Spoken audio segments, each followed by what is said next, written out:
যুক্তিযুক্ত আলোচনা। এখানে আপনার ওই নারিকেলের কয়টা ফোঁটা থাকলো কলা গাছ কেন কাটতে হয়, ঘট কেন, এটা হচ্ছে যারা কবি গান করে কবিয়ালদের এর ব্যাখ্যাটা দেবে। কিন্তু অষ্টকালীন যে কীর্তন এটা একমাত্র ভক্তির উপরে দাঁড়িয়ে আছে। খেলাটা হচ্ছে ভক্ত এবং ভগবানের। আর এটার মূল যে ম্যান্ডেটটা, অ্যাম্বিশন হচ্ছে ভক্তের এই যে ভগবান জগতে আমার বলতে কেউ নাই, তুমি আমার আমি তোমার। এটি হচ্ছে ভক্তের একদম চূড়ান্ত পর্যায়ের কথা, যে ভগবান তুমি আমার আমি তোমার। এটি হচ্ছে ভক্তের কথা। কেন? জগতে বলছেন জ্ঞান দিয়ে আমাকে ধরা যায় না, জ্ঞান দিয়ে আমাকে ধরা যায় না। জগতে আমার চেয়ে বড় জ্ঞানী আর বিশ্ব চরাচরে কেউ নাই। পাণ্ডিত্য দিয়ে আমাকে জানা যায় না, জগতে আমার চেয়ে বড় পাণ্ডিত্য আর সংসারে কারণে। আমাকে ধন দিয়ে ধরা যায় না, জগতে যে ধন আহরণ করেছ ওই ধন আমারই দেওয়া। শক্তি দিয়ে পারা যায় না, তবে আমি ভগবান একটা জায়গায় ধরব। কি? জগতে কেউ আমায় ধরতে পারে না, কিন্তু আমি যার কাছে ধরা দেই শুধু এ জন্মে নয়, জন্ম জন্মান্তরে তার কাছে চিরজন্মের মতো বাধা থাকে। কি করে? একমাত্র আমাকে বাধা যায় ভক্তির ডোরে। ভক্তি ডোরে যে জন বাঁধে, বাঁধতে মারে হিত মাঝারে। কেউ কোনদিন পায় না তারে বিদ্যা বুদ্ধি কৌশলে। ভগবানকে বিদ্যা বুদ্ধি কৌশল দিয়ে পাওয়া যায় না, একমাত্র ভক্তি ছাড়া। ঠিক তদ্রূপ আজকে গৌতম মুনির পুত্র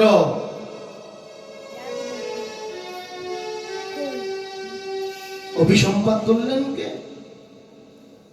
গৌতম মুনি। এই অভিসম্পাদ ইন্দ্র একটু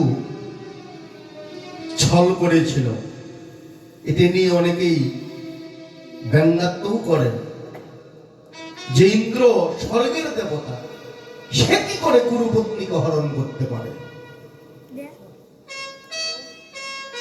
এটা অনেকেই কুসংস্কার হিসেবে নেয়, কিন্তু এর আধ্যাত্মিক বিষয়বস্তু কি, এর নিগূঢ় তত্ত্ব কি, এটা অনেকেই জানে না।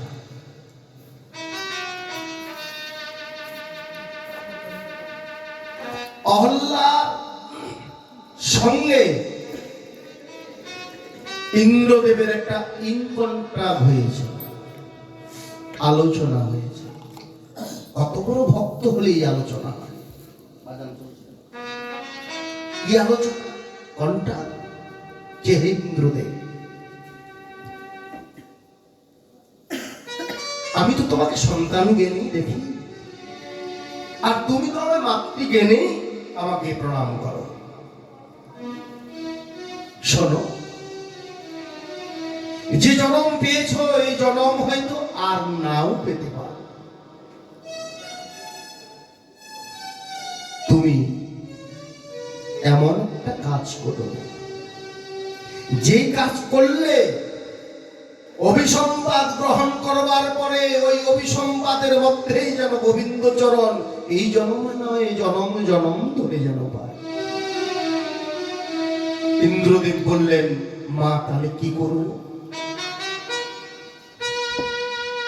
বলল, শোনো, তোমার বাবা গুরুদেব গৌতম ঋষি যখন স্নান সারতে যাবে গঙ্গায়, ঠিক সেই মুহূর্তে এসে তুমি আমায় মাতৃজ্ঞানে জড়িয়ে ধরবে। এই যে এখানেই মানুষ বুঝতে ভুল করে। কি জ্ঞানে? একজন বয়স্ক পুরুষ তার মাকে মাতৃজ্ঞানে জড়িয়ে ধরতেই পারে। কেন? সন্তানের কাছে, মায়ের কাছে সন্তান কখনো বড় হয় না। এটি কি বলল? অহল্যা ভাষা। যখন এই কথা বলল, ইন্দ্রদেব বলল, মা এতে আমাদের লাভটা কি? বাহ, যে লাভ একটা, কি লাভ? যে যুগ যুগ ধরে যার চরণ পাবার জন্য বনের কত ঋষি, কত যোগী, কত মুনি সাধনা করছে, যার চরণ পায় না,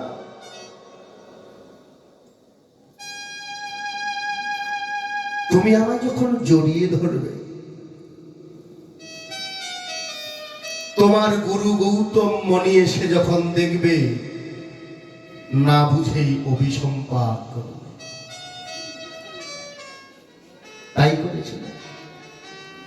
এসে দেখে কে? ইন্দ্র, তোমার এই অবস্থা। না বুঝেই ইন্দ্রদেব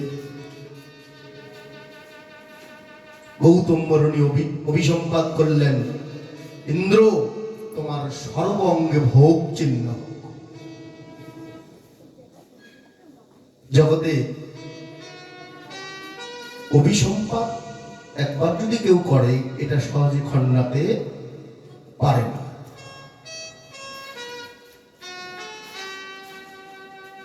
অহল্যা গিরিকে বলল, অহল্যা তুমি সতী পতিব্রতা,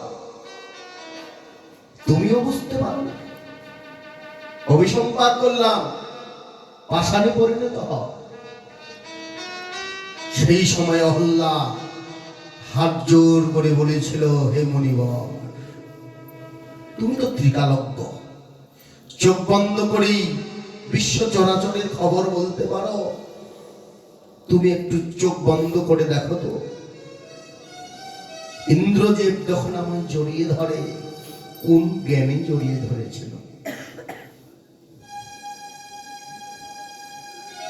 গৌতম মুনি চোখ বন্ধ করে দেখলেন, ধ্যানে ও বড্ড ভুল করে ফেলেছি। দেখলেন ইন্দ্রদেব মাতৃজ্ঞানে অহল্যাকে জড়িয়ে ধরেছে, আর অহল্যাও বাৎসল্য প্রেমে বিভোর হয়ে পুত্রকে যেমন জড়িয়ে ধরে, ঠিক সেভাবেই জড়িয়ে ধরেছে।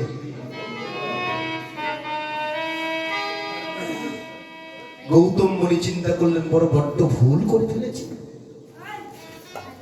তাহলে কি করি? এবার গৌতম মুনি অহল্যা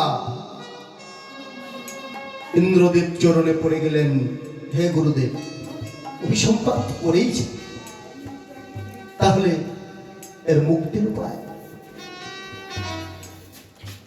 তখন গৌতম মুনি বলল, যাও, তোমার ভোগ চিহ্নের বদলে সর্বঙ্গে লোচন চিহ্ন হবে। লোচন চিহ্ন। অহল্যা বলল, হে স্বামী, তাহলে আমার মুক্তির উপায়?